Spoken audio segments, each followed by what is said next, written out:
their cash income might amount only to a few pounds a year, but they lived.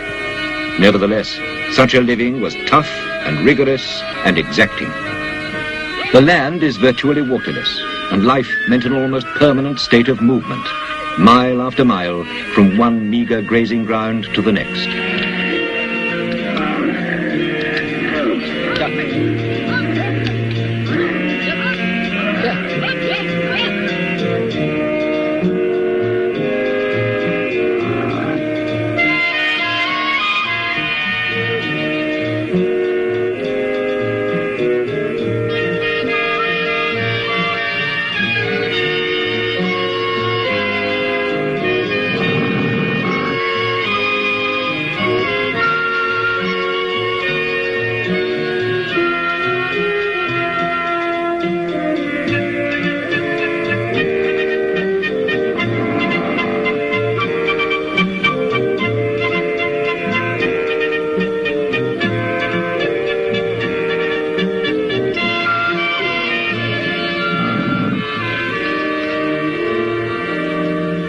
To the Bedou of the desert, with his ancestral memories of tribal traditions, an approaching stranger must always be identified and proved to be a friend. Only then will be exchanged the greetings, the salutations, and the passing on of news.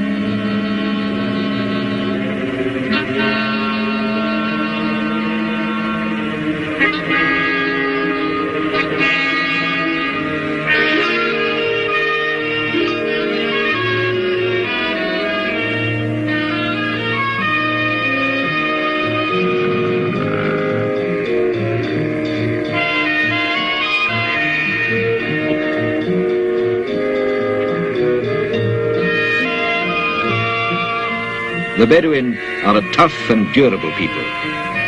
It is their pride that they can survive where few others could. Their manner of life and even their costume have barely changed since the days of Abraham. Their folklore and their poetry are not of tranquil things, but of wars and gallantry, of loyalty, courage and conquests.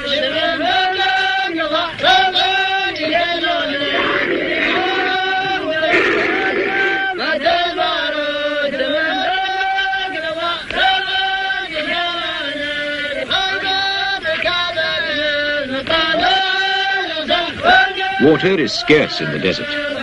Out of necessity, they will cover hundreds of miles each year in search of grazing and water.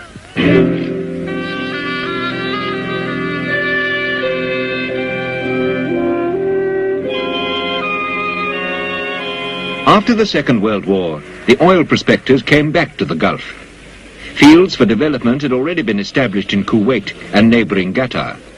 But the Gulf Emirates, with Abu Dhabi the largest, were still a great speculation.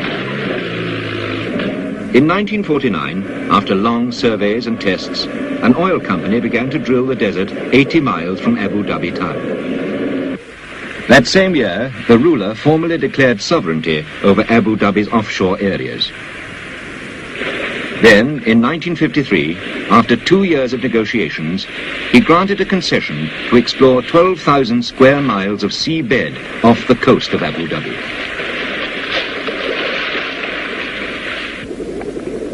The experts probed the seabed, examining its composition. And then, after seismic and gravimetric surveys, the drillers chose their spot. They set up their base on a nearby island called Das. The island was transformed into the headquarters for the underwater search.